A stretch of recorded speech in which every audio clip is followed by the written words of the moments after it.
Welcome, everybody. Thank you for spending your Tuesday afternoon with us for our webinar, Engaging Student Voices to Promote Equitable Classrooms. I'm very excited to have you here. So just a quick introduction. My name is Beth Lambert. I am a design principal here at Education Elements. So happy to be here with you today. Spent 20 years in the secondary classroom, doing a variety of different things. And now I leverage all my experience to help create equitable, elevated learning spaces for all. So I'm going to turn it over to my esteemed colleague, Justin. Hello, everybody. Thank you so much. I agree. It is a Tuesday afternoon. Just a little bit of a reminder. Thank you all for your time for being with us. I'm a former. I've taught elementary, middle, high school. Spent time as a school administrator as well, all while keeping the baby face. I did that in Denver, Colorado. I'm currently reaching out to you all from Oakland, California. Really excited to be in space with you all today. Beth and I are, and our teammate Alan will be on shortly, but Beth and I are really excited to, when we talk about the idea of engaging student voice and using that to promote equitable classrooms, we're excited to talk to you all about that today and really just share a bit of our story and our experience with you all.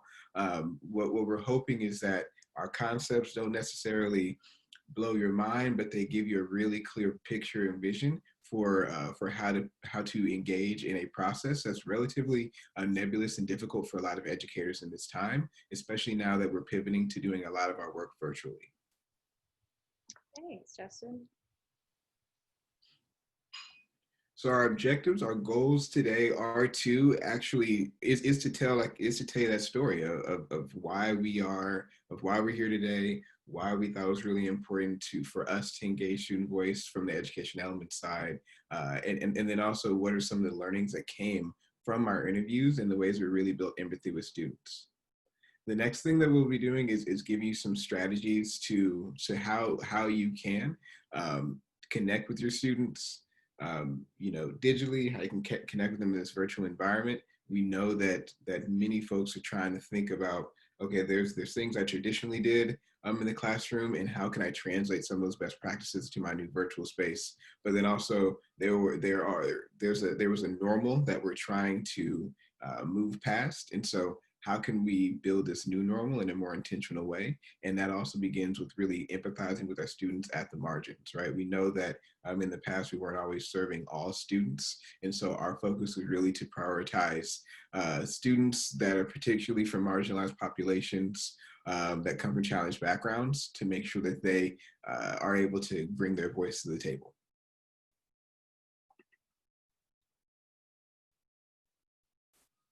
So with that, before we dive into any content, if you work with Education Elements, if you're used to working with us, you know that we always check in before we go into the content. So what I'd like for you all to do is I'm going to be sharing a brief video. This is actually already embarrassing for me to have my picture in the corner and my picture in the middle of the screen, but we're gonna do it. We'd love to hear your name, where you're from, and then while you're watching this video, I want you to share which R resonates with you. So when you're thinking about this video and I share these 5 R's for self-directed learning, I want you to think of which R resonates with you. We've got an international crowd here. Hello, Anna from Puerto Rico and Vivian from San Jose. Thanks for checking in. All right, I'm gonna go ahead and play this. Hello, everybody. Welcome to Justin's Check-In. We're gonna switch it up a little bit this week. So all around the country, the first day of school is rapidly approaching. And for many, we'll be kicking off this school year virtually.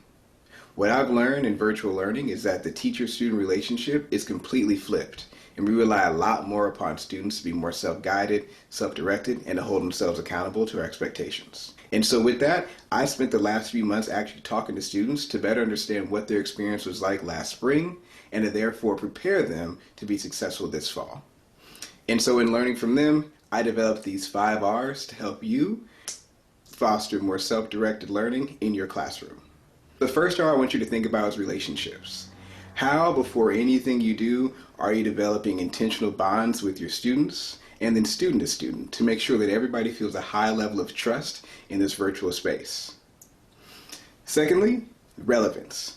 How can we make sure that our students are feeling more plugged in to their current world and their current environment? They're watching the news the same way that we are. They're following the timeline the same way that we are. And now more than ever, it's important that we are truly preparing them to engage in this present world. The next is equitable access to resources. I like to think about the way I support students the same way that I take care of my plants. Some need a little bit more access to water and sunlight than others. And so how are you making sure that you're giving those that little bit push to be more independent? And then how are you making sure you're giving those that scaffold that they need to access the information as best as possible? Next, they need rubrics.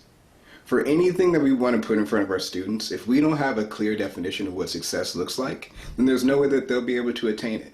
So the clearer we are, the better we can support them. And then finally, we have to help them hold up that mirror to themselves and give them more opportunities to reflect. Give them time to start to track and recognize their progress, and then identify their areas of growth, and then make a plan to support that. And so these 5 R's will help you kick off your school year in a really supportive way and help support all students in accessing your classroom and being more self-directed. Looking forward to talking to you all next week. Peace. All right. So now I want everybody to take a moment to go into the chat, even if you already introduced yourself and said your name. It is so awesome to see the great folks we have. Even I'm seeing some people from Colorado. That's where I got a lot of my my teaching chops set up. Was in Denver. I had a wonderful experience there, and so it's great to see you all. But please, name, where you're from, and then let us know which R resonates with you the most: relationships, relevance, resources, rubrics, or reflection. Jersey. I'm from Jersey. Good to see you, Tom. Yeah, we're gonna shout you out. If you're here with us today, we're gonna shout you out. What I want you all to be thinking about, right? So while you're thinking of which R resonates with you, I want you to notice that I shared something in that video. I shared that I've been talking to students, and these R's came from talking to them. These R's came from things that they said they need, that they believe are important. And I think I just want to already start to show you the fruits of really engaging student voice, of what comes from it. So everything that we share with you today is really us from the education element side telling you our story and trying to give you some key steps and considerations to think about ways you can do that as well. So I want you to already see that even if you just take away the 5 R's of self-directed learning, which is not what you signed up for this webinar to do, even if you take that away, I want you to know that that came from engaging student voice. And Alan's on the line. Alan, did you want to give a brief intro? So glad you could join. Sure. Sorry about that. I had some issues earlier. My name is Alan. I'm also a design principal with EE, and I am currently based in Brooklyn, New York, and have worked in Boston Public Schools and in immigration legal services in those spaces as well. So I'm happy to communicate with you all, learn from you all, and share some ideas, even though it's just going to be through chat. Looking forward to it. I just want to name that I did something that I want to help you not do. I just responded to all panelists. So make sure if you're throwing your ideas in the chat that you have all panelists and attendees. So just wanted to share that. Awesome. Keep the ideas coming. Thanks. Please get my face off that screen. All right. Okay. So we have a way that we like to make sure that we're building knowledge just to kind of keep things consistent. So I see we've got some educators, some consultants, some leaders with us today, and we want you all to be thinking about having this structure as well as using this tool anytime you're trying to build knowledge, right? So first, how are you making sure that you're giving folks a spark? Think of that as being a hook, right? We're thinking about a lesson, but here when we're learning, we want to spark the learning. We don't just want them to hook them into our point of view. We want to spark their minds to learn new point of views and learn new ideas, right? So we want you to understand why this idea matters through firsthand experiences. Then we're going to expand upon that idea and actually explore some ways to really deepen our knowledge related to that idea. Next, we always give a little bit of time to practice. So we'll be throwing a couple of case studies at you today, just a few scenarios for you to think about with the group of ways you can use that idea in a small, safe way. And then we want you to start to think about your plan. What is your plan to actually build in your time and your tools to actually engage student voice in a similar vein to what we share with you all today. Thanks, Justin. So we're going to start with our spark, sort of digging into this idea of why this matters. And it sounds like all of the chats coming through, y'all are on the same page already with us. So yeah, hopefully we'll deepen your knowledge a little bit here today and just share some of the things that's on our mind and how we went about taking action. So as you know, at Elements, we consult with school districts across the country, and we help elevate the classroom experience for teachers and students alike. And we've been spending a lot of our time thinking about how to return safely, how to return equitably during this very unprecedented time. And in our conversations with districts, we saw a lot of this going on. We saw socially distanced, sort of, in this picture, don't want to call these folks out, masked adults, you know, talking and planning. And that's important. That's where all the decisions are made, right? But we only saw a few districts doing things like this, bringing students in a mass, socially distanced way, of course, bringing students in for focus groups and to get their ideas, not only on school in general and how to sort of pivot and revolutionize things perhaps in this space, using this as a moment to dream big, but just sort of reflecting on how virtual learning actually went for them. So when we got together, we started to think, gee, who's at the table here, right? And how can we encourage districts? How can we give them strategies and tools to use to bring folks to the table? So I'll let you just take a second to read this quote. And, you know, as you're reading, just wanted to point out that I thought it was very important and really just sort of resonated with me, this idea of empathetic listening and willingness to let go. So I checked myself, I gut checked myself. I said, you know, who am I encouraging folks to bring to the table? Who have I brought to the table traditionally as a teacher? Was I engaging in empathetic listening? How can I do this if not? And was I willing to let go of some, you know, notions of engaging with students and trying to like revolutionize and evolve that way? Because it is a new space, right? It's this virtual learning space, and getting a hold of students needs to look different, but it's equally as important. And I'm sure I'm in the company of well-intentioned, really equitable educators who engage student voice in a brick and mortar setting. But how do I do this virtually? So we decided, these lovely gentlemen and I decided to give students a seat at the table. We decided to give them a virtual seat at the table. The link will be shared after for those of you who are having tech issues. Sorry, just checked into the chat. So we decided to set up a virtual table, so to speak, sort of using that image of bringing folks in a common space. And how do we do that virtually? And this is sort of like an overview of what it looked like. And you'll see us multiple times because this is sort of a compilation of multiple focus groups and Zoom meetings and FaceTimes that we held. And we'll tell you more about this in a second, but this is sort of what it looked like virtually to bring students to that table. So before we go any further, would love to just hear some ways that you've tried to engage student voices or what's resonating with you thus far. If you could put your ideas in the chat, that's awesome, because we would love to sort of align with you and see if there were any sort of crossovers with our work.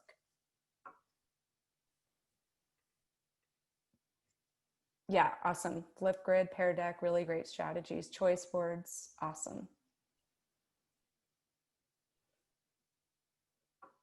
Zoom's breakout rooms, personalized learning opportunities. Awesome, Cindy, would love to hear more about that.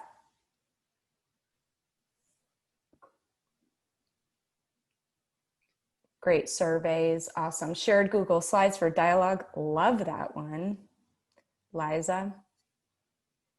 And thank you. I haven't seen much engagement, which is why you're here. Awesome. So let's learn from each other. Crow created rubrics. Awesome. Padlet. Keep reading the chat because we love to engage with our participants as well. But we're going to go ahead and share some strategies, but keep those rolling.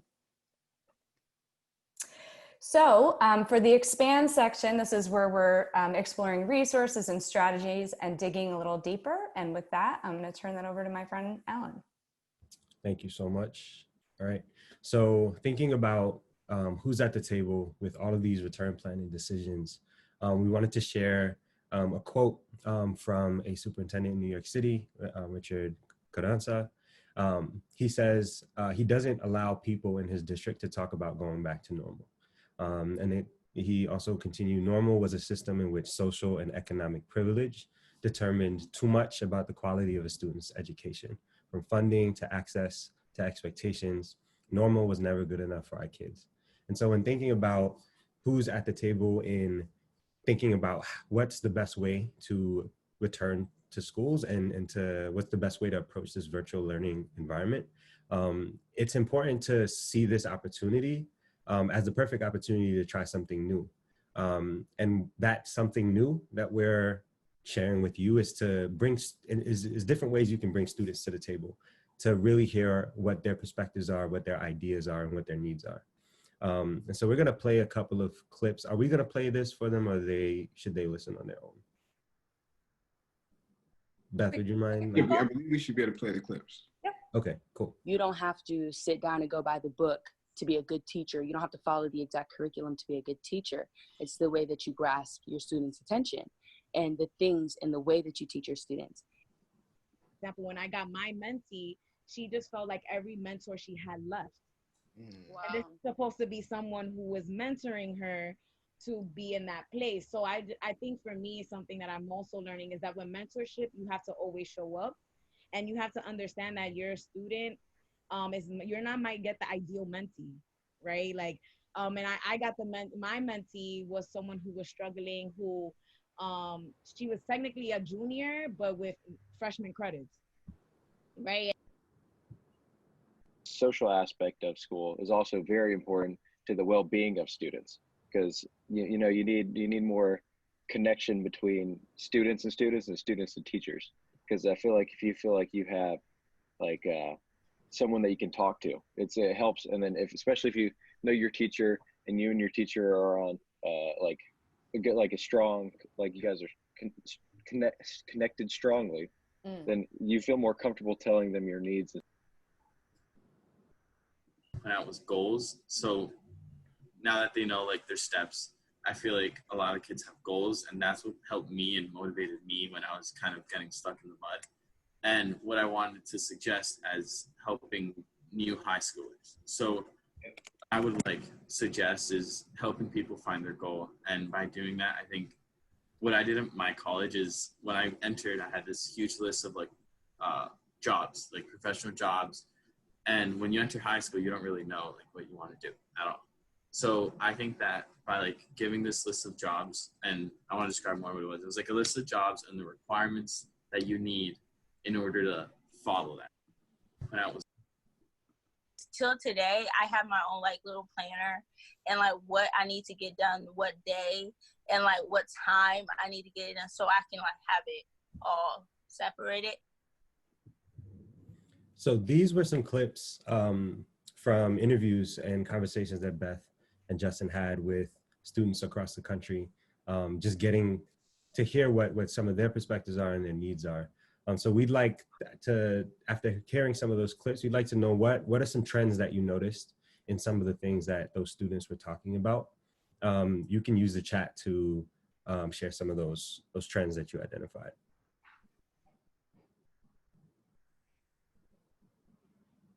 So we got best plan is a flexible plan. The importance of care and organizational tools. Students want to be treated as people.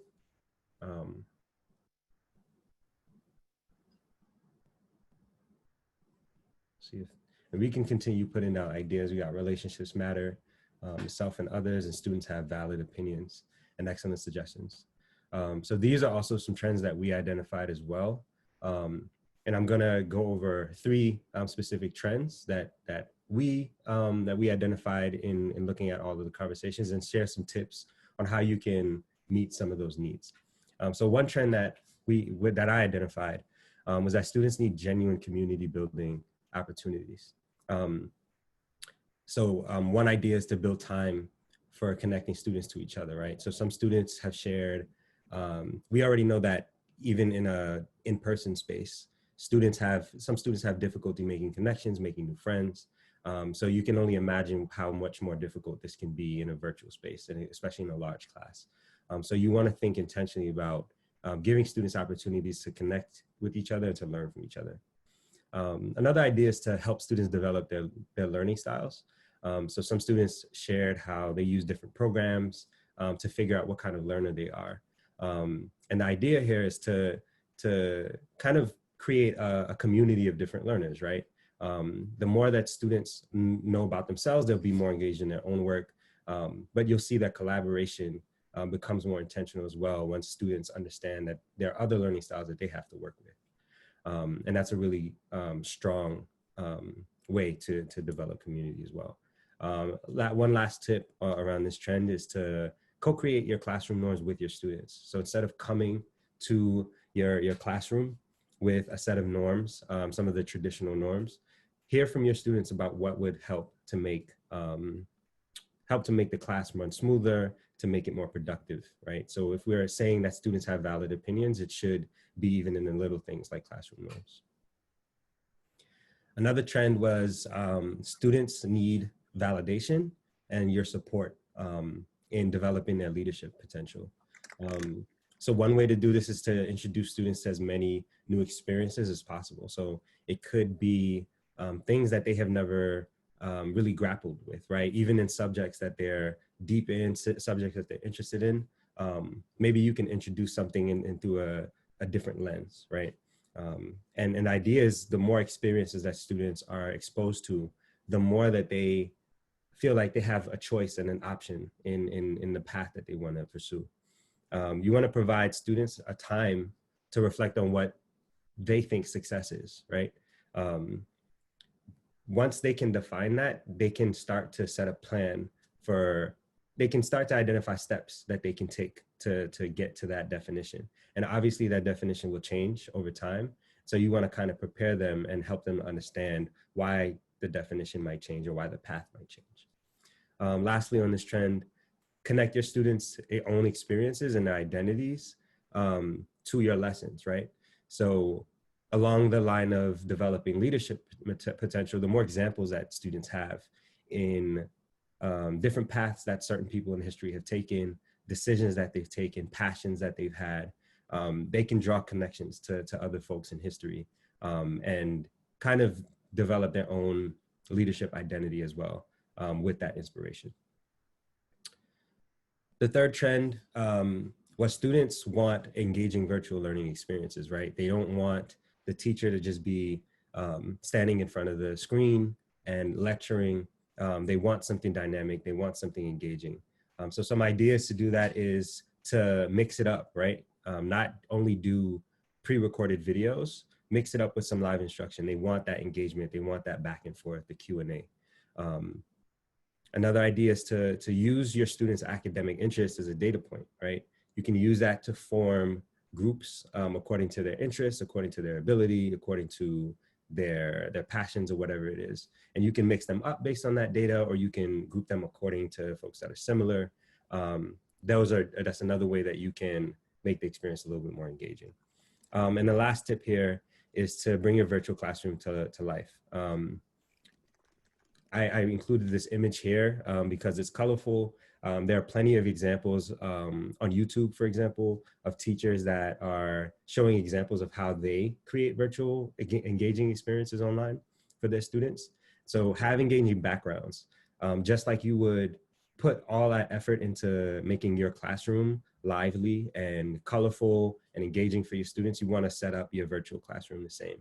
So one idea I put here is to create a kind of virtual mural, maybe get submissions from your students to put artwork together and find a way to make that your background, right? We have virtual backgrounds on Zoom and other apps and platforms.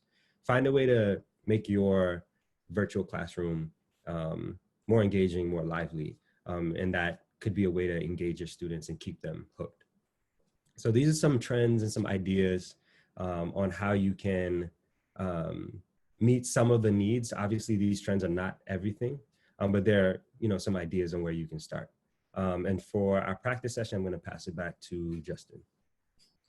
Yeah, thank you. And you can go on to the next slide. And so what we want you all to understand is that we are this is not just something that necessarily that we are just doing for fun. Like this, it takes a lot of work to engage student voice and to, it's kind of like a Where's Waldo on that image that Beth had up of all of the different conversations we had with students. It does take a lot of time.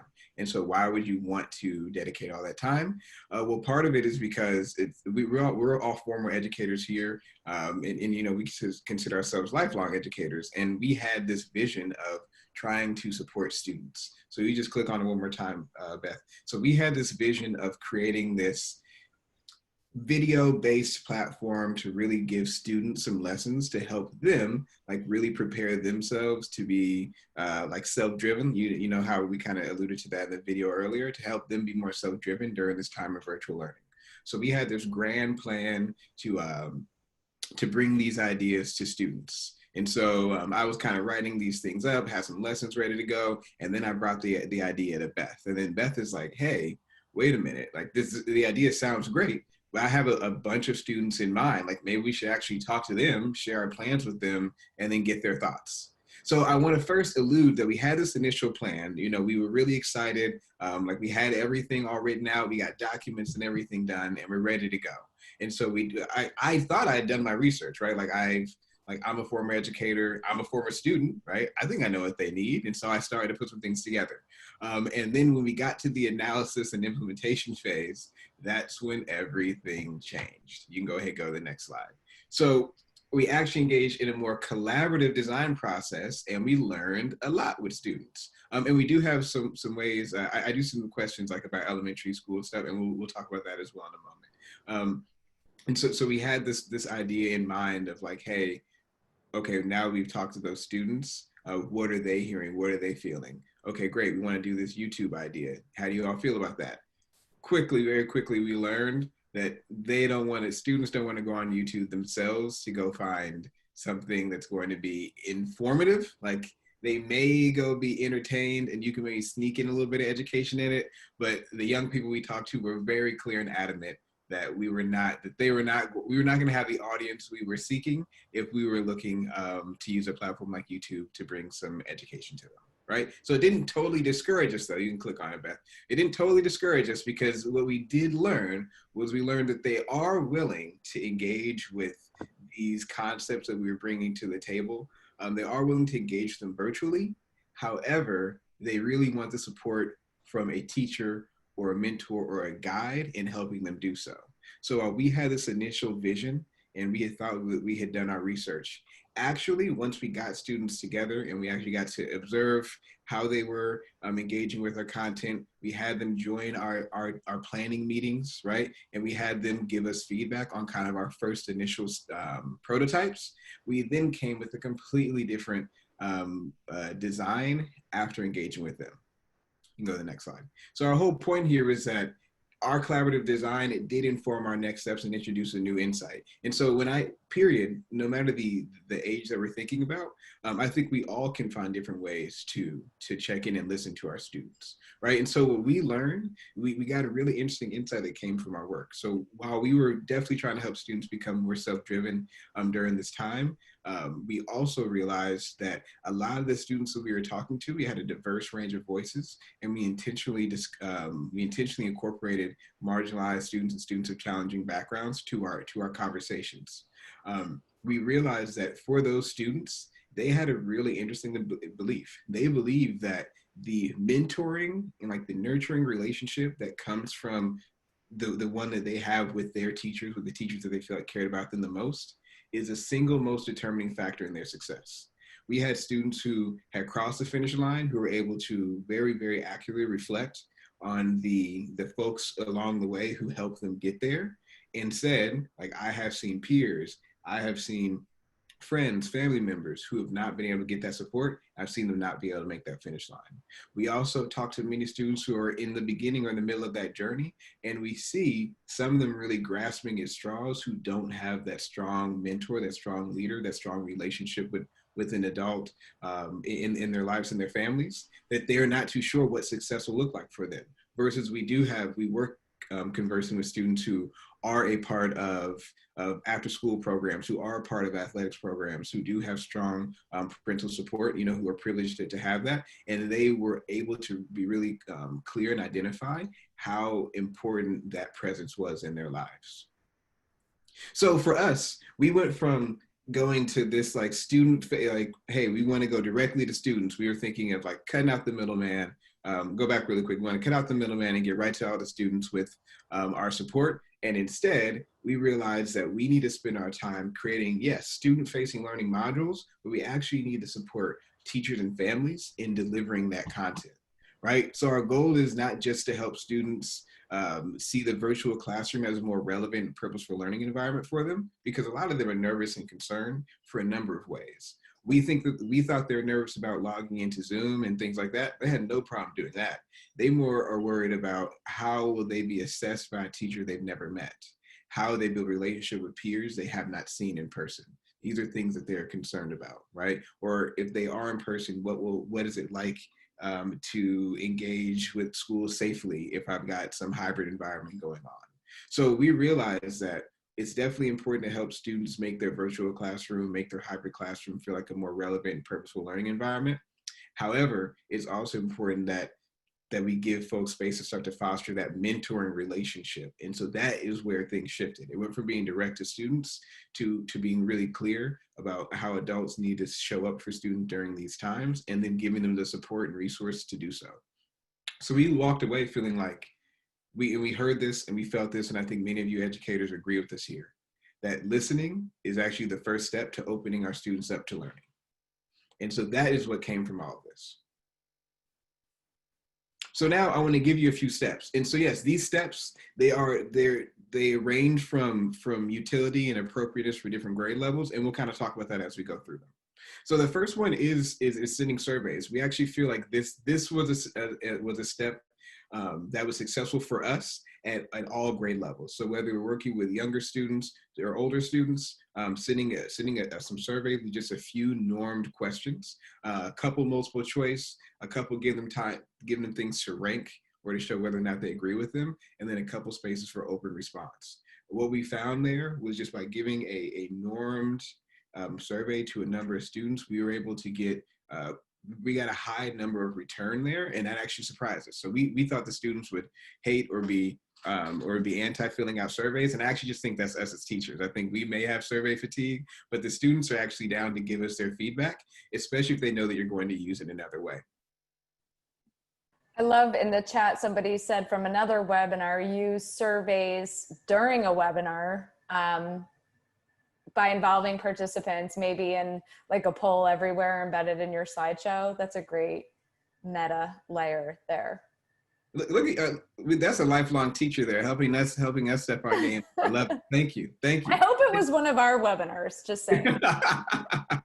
And here's the next piece, right, is embracing digital dialogue. And so that's what we're doing right now.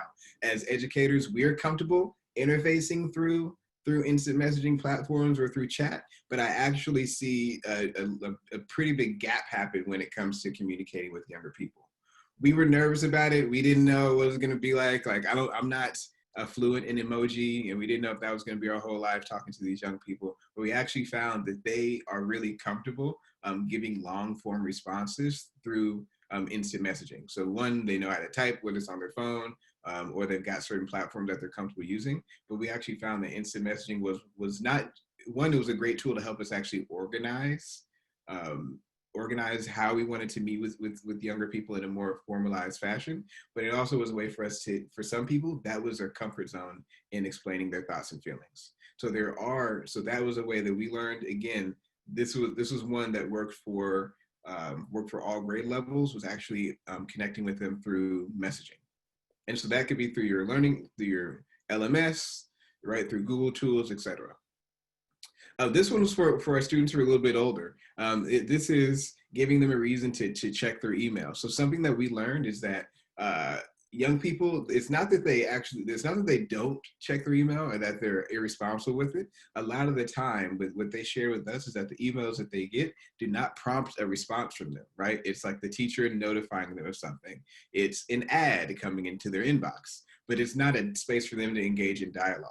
And so we found, again, that was another digital space where young people were comfortable sharing long form responses. And so one, if you're just trying to organize a way to kind of set some intentional outreach with young people, whether it's your students, a group of students in your community, or like if you're part of a consultancy like we are, students around the country, email we found was, again, and it surprised us, but that was another impactful way and an effective way of setting up more formal communication, but then also having long form communication in that method. Can I just add one thing, Justin? So I don't know about you all out there, and you can put it in the chat, but I was always shocked at how students, I taught high school again, did not use email effectively, and how transparent I had to be about, you know, when to check it. Kids were good at like sending their teachers emails, and they're like, did you get my email? And I'm like, well, did you check your email? Because I wrote you back. And it kind of reminded me of my mom sending me a text, she's older, and then like calling to see if I got her text, right? So that was sort of surprising to me about the email sort of exchange and how transparent I had to be around email. But I do think kids have gotten better about it due to distance learning. So I don't know if people are feeling the same way. But just to note that email can be something that it might be something that you might not think you have to teach so explicitly. Just wanted to put that out there. I appreciate all of the stories coming in the chat. Two things. One, for the certificate request, thank you for that. We'll make sure that we create those and then forward those back out to those who attended. Thank you. Please feel free to keep those coming in the chat so we can see them. But we also have your attendance list, and so we'll make sure that we get those from there. And yes, and thank you for acknowledging, right? Some students need to step it up with emails, but also we can help them step it up, right, through our correspondence. So that's another way, just another really important way. I think setting up Zoom focus groups, this is one that I think is important. This was where we got obviously the most impactful. We had our most impactful conversations. And again, another set of surprises came. First off, you know, start with the younger students, extremely comfortable and respectful in this environment. So again, a lot of our nerves were of how do we manage a 10, 20 person, you know, Zoom conversation. And the management went completely out the window because we had relevant questions that they wanted to answer. So we were blown away by just the respect in the way that students conducted themselves in these conversations, giving young people chances to share, you know, pretty intimate explanation, pretty intimate feelings for periods of time, and doing it in a really respectful manner. And so what we found there were that students were comfortable engaging in Zoom and being respectful in that space. And so with that, we actually were able to have some of our most impactful learnings and conversations come that way. We still believe that this is something that can be done not just before the school year, and all these can be done during the school year as well. And so that's why we want to give people tools before they kick things off. But some folks have already kicked things off, and that's where we'll share some case studies with you all. And so we want to make sure that you have some tools to think about, hey, if I'm starting my distance learning program and things aren't necessarily going as I want to, or I'm not feeling really connected, what are some things I can do?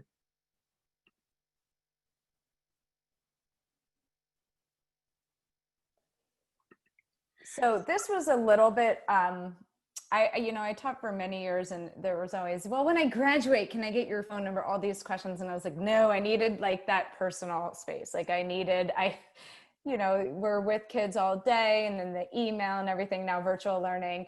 But just a note about this might not feel comfortable for everybody, but we were very intentional about trying to include all groups, because we have worked with districts who have used student focus groups, and that's awesome.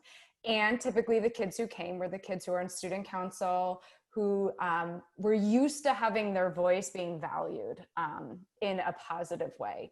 But I knew there was a whole crew, and we all know there's a whole other, group of kids who don't necessarily always have that relationship with school, and who might not be checking their emails consistently, might not be looking for the opportunities to, free Google telephone. Okay, keep those suggestions coming. So might not feel super comfortable, like even being in a space where they feel validated enough to share their ideas, where they think it's going to even be taken seriously. So I really worked hard, and thank you, Justin, for being so flexible.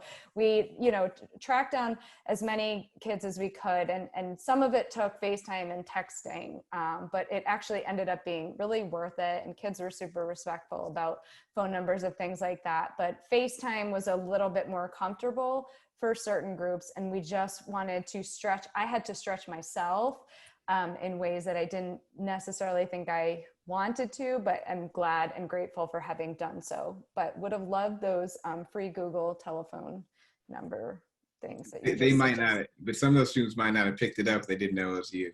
That's true. That's and true. I think to be real, what we're trying to share with you in our story is that it was really important that we heard from students who weren't engaged.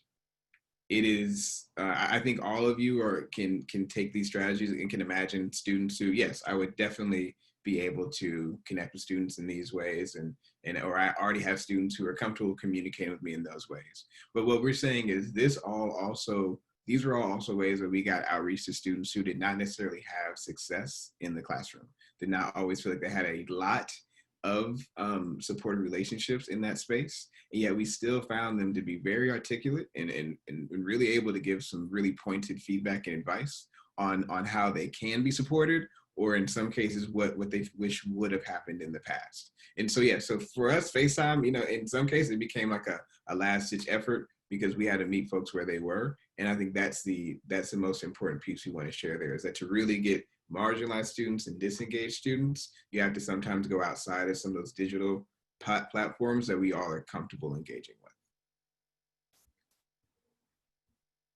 Great, and I appreciate, please keep those stories coming, because you all are giving the context, right, to those who are attending. You're giving them the real world context, right, outside of just what we're sharing in our stories.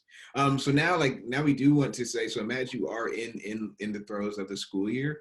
We do want to make sure that it's really important that you're setting up that time to build reflection opportunities into your lessons. So that can be that, and that ranges from simplicity to complexity in a number of different ways.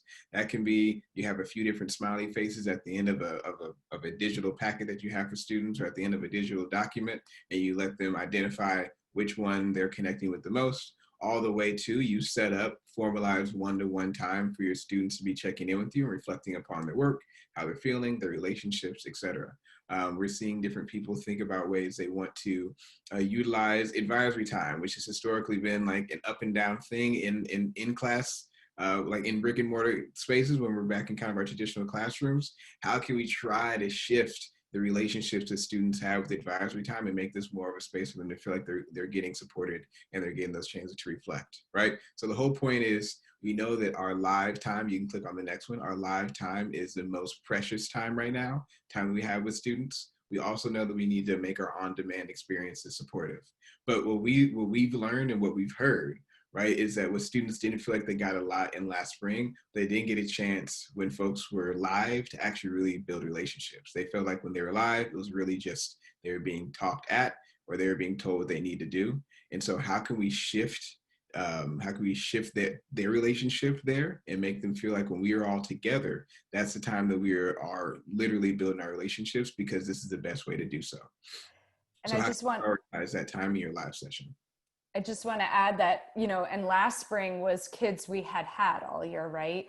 So, if they were feeling sort of disengaged and not connected, and it was teachers they already knew, we're thinking about a new school year and how to build these relationships. And many of them have to start in this new place. Yes. And right. And so I think what Liza's getting at with monitoring safety and breakout rooms for student relationship building is really important. I know that we probably have structures in place, like in our classrooms and traditional settings. I had accountable talk templates all over the walls, really structured discussions. I was an English teacher, so I really had to be intentional about how to talk about some of the subjects. I was not afraid to go there, but I needed to give protocols and strategies for students to engage in very critical, tricky conversations, which they have to have because that's our job as educators. However, how to scaffold those. And this is a new layer to think about, right? And so we do have to protect safety, and this can be embedded in like digital citizenship classes, you know, things like that. And any ideas through the chat are welcomed. And something else that we prioritize now. So the advice that I give folks when it comes to utilizing breakout rooms or breakouts to help support this idea of student management is this. So what we found to be successful, and actually we found this to be successful with adults as well, is to actually have them, is to give people a bite-sized activity, like a clear, demonstrable activity. You give them about 5 or 6 minutes to do it, you know, nothing more than 7 minutes, and you have them go out to do that, and you have them come back to kind of debrief whole group. So they are getting a chance to be together and to be productive in the work because they have a very particular task that they need to do. And then we all come back to kind of share our thoughts or reflections whole group. So if this was not a webinar, if this was like a session, like a working session, this would be a great space for us to send you all into small groups, identify which of these strategies it like resonates with you the most, and then identify a question that you have, right? Then we all would come back and then we'd have a few people share out, right? So you all would get a chance to say, I don't know what that guy's talking about. Like, I'm going to do this, or I totally agree. Justin's the best. Like, I'm going to send a survey, right? And then you would come back and share out those things. You just share out only the good things whole group, right? But that's how we've been supporting. So you don't have to spend 20 minutes trying to navigate bouncing in and out of different breakout rooms, and students don't know what they're doing in this one, and other kids, some kids signed off in the other breakout group, etc. We find short, demonstrable activities are the best way to do that. And Justin, they're all saying you're the best. I know that. In my heart of hearts, you too, Alan. Somebody earlier shared in the chat collaborative Google Slides, and that's the tactic we use. When we put folks into breakout rooms, we have like a shared slide. They put in roles, right? So protocol, time frame, you know, timekeeper, note taker. So kids are busy, you know, in their respective roles. They have a protocol to follow in whatever that time chunk is. And then there's like a more formal, or, you know, I mean, not formal, but like there is an accountability measure. So 3 things you learn, 2 questions you have, 1 feeling you have, whatever your protocol is to hold kids accountable for what they talked about. And I am not afraid to cold call, y'all. So cold call. Interactive decks, all that, like use any of those tools that works. But one last thing I'll say before we move past this slide is the other point here is that ultimately we've seen some folks who are starting kind of a hybrid environment where they do have students in person. We've seen them do this a couple different ways. One is we've seen people actually say, my students who are in my class, in-person class, they all have a computer. And so I'm going to make their small group to be with students. Some of them are in the classroom, some of them are virtually, right? So I'm in a small group with Beth, even though I'm in Oakland and she's in Texas. I'm in a small group with Alan, even though I'm in Oakland, he's in New York. And then there may be a couple students who I'm also in the same group with who are in the same place with me as well, right? And so that's one way to keep the connections going, even though you have some students who are in person and some are remote. So that's one way. We've also seen some teachers who prioritize, who have their students who are remote, they're 1 day behind. So I record my lesson, I record the experience and what I'm doing with my students who are live, and then I give that same experience in a recorded way, and then I give them asynchronous support, those who are remote. So there's just a couple different ways we're seeing people approach this. And so with that in mind, we actually did want to address, and yeah, I see a couple other questions. We will share the recording of the webinar and the slides to all those who registered afterwards. So you will get that. And hopefully that means it's a good thing. So what we want to do right now is just give you all a couple, we just give you a couple of really open cases that we want you to just share your thoughts on how you might approach this, because these are things that we're actually seeing. So Beth and I are working with some elementary schools, and we're seeing some teachers who have already kicked off the school year, try to figure out what they can do to kind of rebuild their community building, because it didn't necessarily work. So think about, you're an elementary school teacher and you're trying to kick off the school year, and you planned a number of community building activities, right? You believe in relationships. Those are that resonate with you the most. However, your community building activities were met with mixed reviews and engagement. Some students were absent the first couple of days. Some of all the things you had planned just fell flat. You had a few tech things going on, and you just didn't get all the kinks worked out. So it's important to build relationships and trust in this new environment, especially with younger students. but what do you do to better understand how students are feeling? So what would you do? So I want you to go in the chat and share which outreach opportunity might you employ in this situation. Tracy's recommending Zoom focus groups and phone and FaceTime to see and hear students. I would go old school. Nice, Dawn. What does that? What does that mean? What is old? Tell us what old school is. Okay, we see surveys because if I need to I add can tell you another, about old schools, like transparencies and VHS. Is that what you mean? Phone and FaceTime. I like it. So you're going right to them. You're going right to them. And I'm already seeing Flipgrid. So that's using a way for them to kind of collaborate. More digital dialogues, surveys and Google Chats. Oh, Julie, I love that.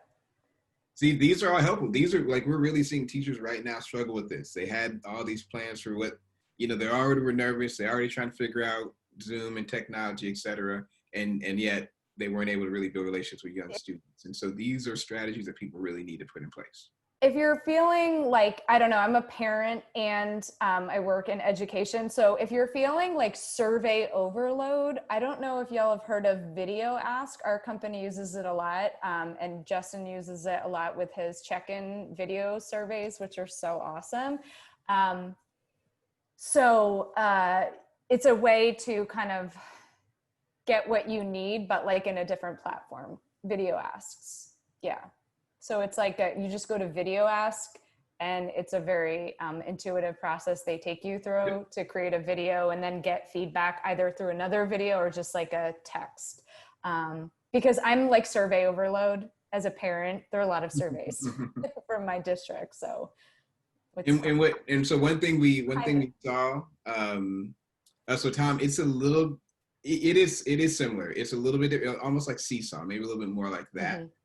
Where you can send out a video request and they can respond. So yeah, so it is similar to Flipgrid as well. But yeah, so one thing, so the advice that we gave that teacher and what support they went and did was they went and set up some smaller groups for folks to build relationships first. They had third graders, they hadn't all really connected, period, and they're not necessarily that age where their personalities are just gonna exude over a Zoom camera. And so she spent more time doing small group work. And that's how she ultimately is having her students build some relationships and is reporting success. So thank you. You guys are killing it. Here's our next one. I know we just have a little bit of time left. This is amazing. And yes, we will be we will be sharing, like I said, those recordings and those resources. So now I want you to think, so we just went elementary, now I want you to go secondary. So now this is another thing that Al and I are supporting with. So you got a secondary teacher who's new to the school.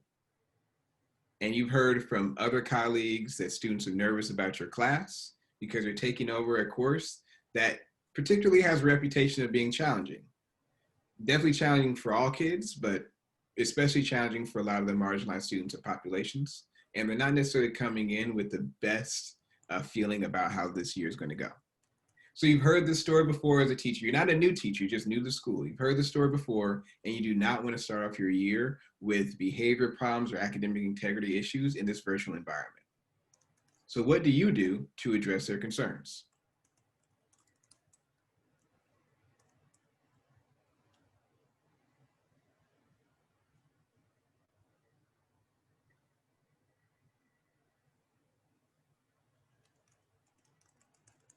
Zoom focus groups and surveys, reaching out to them ahead of time, trying to do some small group outreach. I like it. Get their advice on what they feel like they need.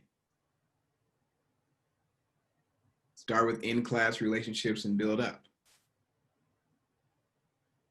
I smile a lot. I like all of these. I agree. If you're speaking of old school, we were told back in the day not to smile before Thanksgiving. But Michael, thank you. I'm not kidding. So smile. Yeah, no, you're right. You're right. No, and we actually you need to start off when they first see you. That it needs to be a big smile on your face. They need to know that we are here to support them. And I really love it sounds like people are saying like build that connection when you're with them. And because so what we saw was that there were some outreach that teacher did before the school year began, and they got some responses back. And so some of that outreach did work, and they did get some feedback from folks about how they're feeling. The other thing that they're doing right now is they are really prioritizing the in-class relationship time right now to do exactly what you all are saying. That's why I love the smiling and the sharing stories and the showing your weaknesses, is that teachers being really, really intentional, saying like, hey, here's who I am, and here are my goals to support you. Here are the structures I have to support you in this virtual environment. And they're reporting back that students are already telling them that they, that now, the pendulum is swung, and now they love that class, and they feel like this is so supportive, and that they never got this kind of support. And that's one way that they're prioritizing those in-class relationships. Cindy, it's a great idea. Just make a video of like what Justin just said, or write it in your introduction letter that you normally would. Your goals, your weaknesses, throw it all out there. Love that. Love it, love it, love it. All right, and so now ultimately we got it. So you all just practiced, did it really successfully. And so now we've got to, if we want to put our plan in practice, we got to think about some key considerations. Passing over to you guys. Go for it, Alan. There's some more like logistical things to think about. Like this was a massive time investment, just so you know. But this is because we were, music is good. We were trying to reach like a whole bunch of students to inform our work with, people like you. But, to check in with your students might be, last time I know high school teachers have a huge load. I get that. I had like no smaller than 35 kids in a class. But if you want to hear from folks, just know that it is a time investment, but it is the best investment of all time, just to invert that phrase, because it makes everything easier. It makes a just more joyful class. There's very little management issues, right? Like Justin was with a group of boys that traditionally were considered sort of discipline issues. I had zero problems with them, not to just like toot my horn, but I'm just saying it's because I invested time in just hearing them. Sometimes you'll have to record consent. All my folks, for the most part, had graduated. I taught seniors most recently, but you want to make sure, well, I did have to get their consent for recording, but even for talking to them, you might have to make like a permission slip if they're not your current student, if you want to like go back to old students. Time investment, you got to set up multiple opportunities to check in. So like we had sign up sheets with designated Zoom focus groups, depending on work schedule, like morning, afternoon, night, just sort of being flexible there. Go all out, just, you got to go for it. And this is sort of in the line of be open to criticism and suggestions, just like frame a conversation, but then have at it, let them go for it, dig in, be open to looking at yourself in the mirror and just hearing it, because it's powerful. Alan, did you want to finish up here? Yeah. So I'll just add, relying on peer-to-peer networks. If you're having trouble reaching a good number of folks, you can use those students to kind of form kind of like some kind of chain reaction, right? Like you ask them to pass it on to someone else, to pass on the invitation. Rely on your students' networks, right? They'll be able to help you bring in folks to share their perspectives as well. I think one thing that I would emphasize is you definitely want to come prepared with your own questions and the things that you want to discuss. But in the spirit of trusting that students have valid opinions and that they have ideas that are worth sharing and worth hearing, be prepared to kind of let them drive the conversation as well. And to talk about the things that matter to them, because that could give you insight that you might not have considered at first. So I think those two things, relying on your students' networks and who they know to kind of broaden your engagement, but also letting them take on some of the ownership and letting them drive the seat as well. Great, you can go ahead and go to the next slide. Okay. Wonderful. And so the whole point there is we know we're sharing a lot because, again, like Beth said, this was our outreach around the country. That's something we were doing. And that was at our capacity. So we think for you all, you do have capacity to work with your school, community, your classroom, again, to do whatever outreach is necessary to get to those students.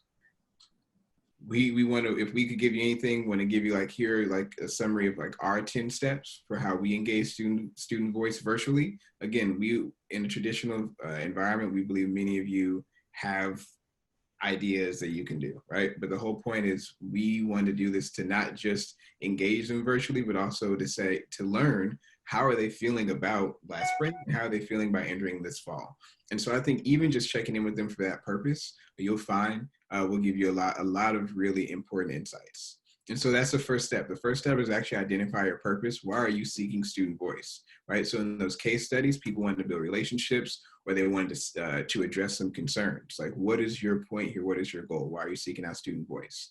Now, once you have that idea, then map out the student populations that you need to check in with to give you a diverse perspective. So Beth called it out. There are plenty of students who when you send out an email, they respond back. But we also want to get to those who did not respond back. So how can you also map out your plan to reach them? That might be the peer-to-peer network that Alan was saying. Thanks for those who, I know some folks had to hop off. We're summarizing right now. Really appreciate your time and your attendance. This is probably the best chat I've been a part of. Thank you. The next thing is then think about, right, creating your multiple ways for outreach. So that's where we said, like, to send the emails, the surveys, et cetera, the video ask, and then commit that time. So we said it is a time investment, but if you plan it, then you will actually make sure it happens. So how can you commit that time to accommodate the student dynamic schedules? We were talking to kids who, some of them were at work. We were talking to kids who were in between virtual classes. So how can you accommodate their schedule? Consider which platforms work best for your students. Some were Zoom calls, some were FaceTime, some were back and forth on instant messaging. Prep questions and talking points, but let students drive the conversation. We had like 10 questions we would like to ask. We often always got to only ask about 3 of them because enough new interesting insights and like directions came that we just were enthralled with their real experience and move forward with other ways, move forward with other parts of the conversation. We co-created those norms though with them. So we let them know why we want to be hearing from them, but also we let them know this was their space. And so once they felt like it was their space, they immediately kind of became themselves and we saw them light up. Take notes and record. That was our biggest thing, was to actually make sure that we showed them that we were actively taking notes, actively jotting down quotes and things that they said. And once they saw that we were actually doing that, we showed them their document. We showed them our document of all the notes we were taking. They started to give us more and more of their intentional insights. And so how can you show them that you are actually using their words? And so identify the trends from the conversation, like Alan shared with you all, and then use that to frame your future conversations. And then the last thing is, when you're planning your supports, keep the students updated. That was the most important thing that they got from, was actually seeing the power of their words. They said like, hey, I thought this would be great for you all to do. We said, okay, we're going to do that. They're like, wait, wow, really? And we're like, yeah, your words matter that way. And so students always hear that. How many of them wanted to have another run? Yes, like if they could be leading this webinar right now and walk you all through the slides, they would, okay? So just keep them updated and keep them a part of the solution so they see the power of their words. And with that, thank you all for your time. I know we're a couple minutes over. So as you all check out with us today, please feel free to let us know which of any of these ideas we shared for you, which of these feel safe enough for you to try. What is something you feel like you can start to do tomorrow, next week, when your school year begins, or when you're supporting teammates? Thanks, Liza. You're awesome. Thanks, Tom. Thanks, everyone. Surveys, music, I heard, game changing in a classroom and virtually. Can translate that practice. Cindy, you're being nice. Cindy, you might get me to do another webinar. You keep saying nice things like that. Hello, I used to live in Connecticut. I taught at Greenwich High School. Wow. Oh, I'm going up. What am I doing? Sorry. 2020, 21 engagement. Oh, yes, it is. Yes, Zoom focus groups. Thank you. Thank you. We really appreciate you all. And thank you all so much for your time. We'll make sure that people have access to the recording and the slides. Thank you. Feel free to tell our company how good we were. Maybe we'll come around and we'll do a little bit more for you all. That's Alan, Justin, exactly. Elizabeth. You all were the best. Thank you all so much. That was fun. Feel free to reach out to us if you have any questions, and then we will talk to our marketing team about getting those attendance certifications out to everybody. Thank you, Monterey. And you have a great name, Monterey Lucky. So many things. Myra, thank you. All right, y'all. Take care. Take care.